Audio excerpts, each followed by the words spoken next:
Alright guys, happy Wednesday, March 30th. Hopefully you guys had an awesome workout yesterday and you're having a great week so far. We're going to talk about the workout today. Today's workout warm-up is 5 rounds of 10 wall balls and 5 burpees.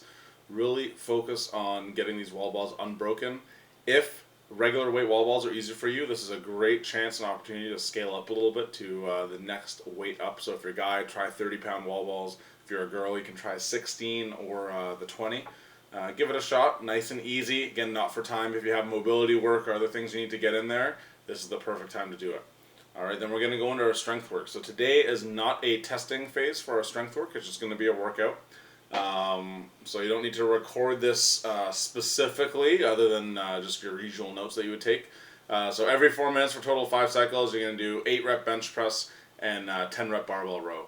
The barbell row, when I denote this, is also referred to as the pendlay row, where you're completely bent over, back is flat, parallel to the floor, and you're going to rest the barbell on the ground every time between each rep. Alright, so rep goes from the ground, up, back down to the ground, reset, make sure that your shoulder blades are retracted, your chest is up, and your core is really braced to get that weight all the way up. 10 reps is going to add up really quickly, so make sure that you err on the side of light as you're warming up for this, to make sure you pick a weight where you can do all 10 reps and not do 5 or 6 or not have to cheat halfway through. Alright, then we're going to go into our CrossFit workout, which is Diane. This is going to be something that we will retest later, not at the end of the cycle, but later on in the year. So still, write this time down. Diane is 21:59 deadlifts and handstand push-ups. So pay a little attention here for the scaling based on what we do. So first off, scaling deadlift weight. This should be the same weight that you did for 16.4 if you did that workout. If you went really light on 16.4, this might be something you go a little heavier on. That's totally fine, but that's kind of what you're looking for. Sub 4 handstand push-ups. You'll notice we did a lot of push-ups yesterday. We did bench press today. But we're also going to try to make a sub that's a little more in line with the handstand push-ups itself. So what we're going to do, we're going to try to sub wall walks wherever possible. And you're going to sub 1 wall walk for every 3 handstand push-ups. So for the round of 21s, 7 wall walks. For the round of 15s, 5 wall walks. For the round of 9s, 3 wall walks. That's one sub option. Another sub option is going to be to work with your coach to work on a seated dumbbell shoulder press. Alright, so you're going to sit down.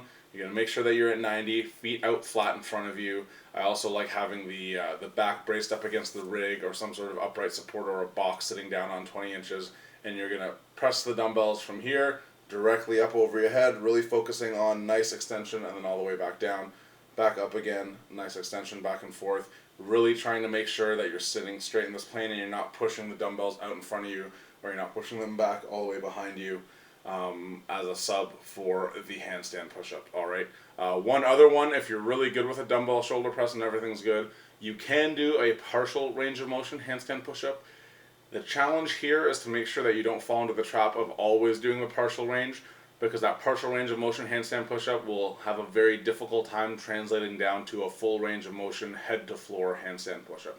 So if you do a partial range of motion handstand push-up, and what I mean by that is if you have 2 or 3 ab mats stacked up under your head and you're sitting here and you're just going through that short range, really try to make an effort to, 1, write down and record what kind of scaling you're using for height, and then 2, make sure that you're working your way down throughout these workouts, so you're not always staying at 3 ab mats or 4 ab mats, because that's whatever range of motion you train is the range of motion you're going to be able to achieve and get strong in. So the only range that you move weight through is the range that you can expect to adapt and get stronger as we go. Alright, so again, work with your coach if you're not sure about the scaling, but the wall walks is a great scale. Even if you can't get your stomach all the way up to the wall, it's going to be a great way to mimic the same kind of feeling from this movement, from this exercise here, as you would if you were doing handstand push-ups. Alright, and then lastly, core cash out, 50 V-ups. Not for time, unless you want it to be, totally up to you. It's a great way to finish off the day today. Alright, hope you guys have a great workout, and we'll see you tomorrow for another testing phase.